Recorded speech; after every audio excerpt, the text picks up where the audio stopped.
বাগমার আজকের এই অনুষ্ঠানের সম্মানিত সভাপতি, বাগমার প্রেসিডেন্ট, উপস্থিত আজকের এই অনুষ্ঠানে বাংলাদেশের পোশাক শিল্প পরিবারের অন্যতম পুরোধা, এই মুহূর্তে যিনি বিজেপি নেতৃত্ব দিচ্ছেন, এস এম মান্নান কচি ভাই, উপস্থিত বাগমার নেতৃবৃন্দ এবং আমাদের এই পোশাক শিল্প পরিবারের সদস্যবৃন্দ, আসসালামু আলাইকুম।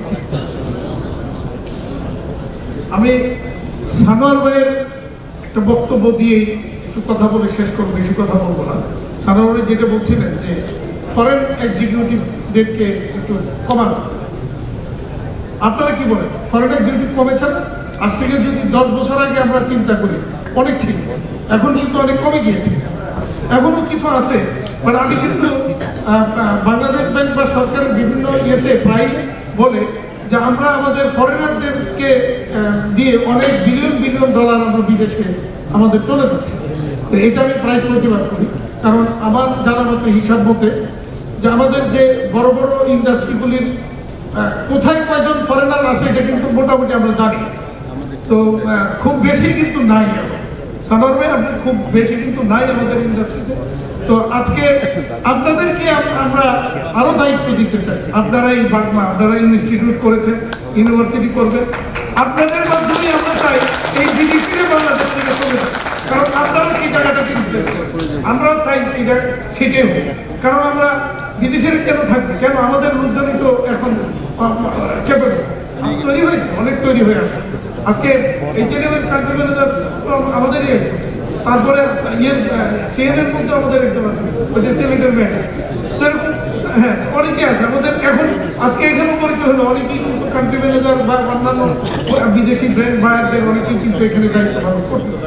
তো সুতরাং এইটা আমার মনে হয় আগামী দিনগুলিতে এইটা আমাদের আরো আমার টার্গেট থাকা উচিত। বাগমাও একটা টার্গেট নেন যে আগামী এত বছরের মধ্যে বাংলাদেশে কোনো ফরেনার থাকবে না, কোনো এক্সপোর্ট থাকবে না। আপনাদের কাছে ছিল এবং থাকবে, এই ব্যাপারে আপনাদেরকে সকল প্রকার সহযোগিতা আমরা আগেও দিয়েছি, এখন ইনশাল্লাহ আমরা আপনাদের পাশে থাকবো। তো বাগমার ইনস্টিটিউট এবং ইউনিভার্সিটির মাধ্যমে আরো নতুন নতুন এক্সিকিউটিভ তৈরি হবে, আমাদের গার্মেন্টস সেক্টরকে তারাই এগিয়ে নিয়ে যাবে, এই প্রত্যাশা আপনাদের কাছে থাকবে। আর একটা জিনিস আপনাদেরকে আমি জানাতে চাই যে কচি ভাই বিজেপির নেতৃত্বে আসছে।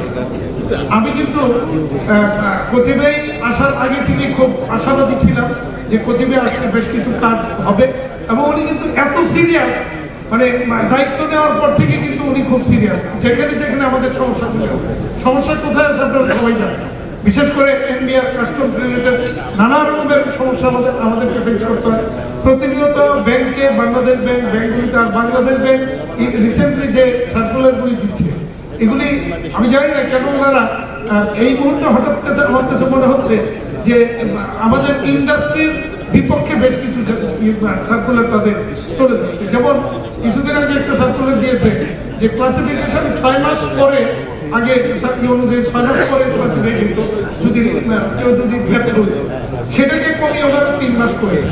তার মানে ওনারা কি চান যে ইন্ডাস্ট্রি যারা করেছেন তারা ঋণ খেলাপিতে পরিণত হয়ে ইন্ডাস্ট্রিটা বন্ধ হয়ে যাক? আমি জানি না বাংলাদেশ ব্যাংক কেন এগুলি এই ধরনের উদ্যোগ নিচ্ছে। তো যদি বলেন যে আইএমএফ এর শর্ত বা আইএমএফ এর প্রেসক্রিপশন, তো আমার জানা মতে এই বিগত সময় কখনোই আমরা দেখি নাই কোনো দেশে, বাংলাদেশটা ছিল কোথাও আইএমএফ এর কোনো প্রেসক্রিপশন সেই দেশকে ভালো জায়গায় নিয়েছে, এই উদাহরণ কিন্তু পৃথিবীতে কোথাও নেই।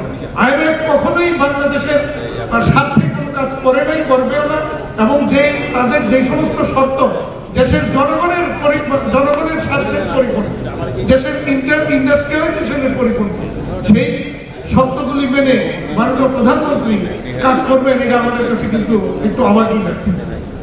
$4 বিলিয়ন ঋণ নিবে, সেই ঋণের জন্য আমাদের তাদের এত শর্ত নাকি খড় দিয়ে কেন মানতে হবে, এটা আমাদের কাছে বক্তব্য হবে। কারণ এর চেয়ে প্রতি মাসেই তো আমরা এক্সপোর্ট থেকে 5 বিলিয়ন দেশকে দিচ্ছি, সুতরাং 4 বিলিয়নের ঋণ নেওয়ার জন্য এত শর্ত কেন আমাদেরকে মানতে হবে? কেন বিদ্যুৎ বিল দুদিন পর বাড়াইতে হবে? কেন গ্যাসের বিল বাড়াইতে হবে? কেন ইন্টারেস্ট রেট বাড়াইতে হবে? ইন্টারেস্ট রেট বাড়লে ইন্ডাস্ট্রি, আমরা যারা ইন্ডাস্ট্রিতে ইনভেস্ট করেছি, 9% ইন্টারেস্টে আমরা ইনভেস্ট করেছি। এখন যদি সেটা 13% 14% হয় তাহলে সেই ইন্ডাস্ট্রি তো ভাইরাল হবে। সুতরাং এই জিনিসগুলো বোঝার প্রয়োজন আছে। তো আমি আশা করি কচিভাইকে নিয়ে আমরা আগামী দিনগুলিতে এই কাজগুলি আমরা করব। অনেক কাজ ইতিমধ্যে আমরা গত পরশুদিন আমরা বসছিলাম অনেকগুলি সমস্যা নিয়ে, বিজিএমই বিটিএমই আমরা একসাথে বসেছি। তো এবং বিসিসিআই আমরা 4 জনই একসাথে বসছিলাম, বসে অনেক বিষয়ে আমরা আলোচনা করেছি। আশা করি কচিভাইকে নিয়ে আমরা এই কাজগুলি আগামী দিনে করবো এবং কচিভাই এই ক্ষেত্রে অনেকটা সিরিয়াস।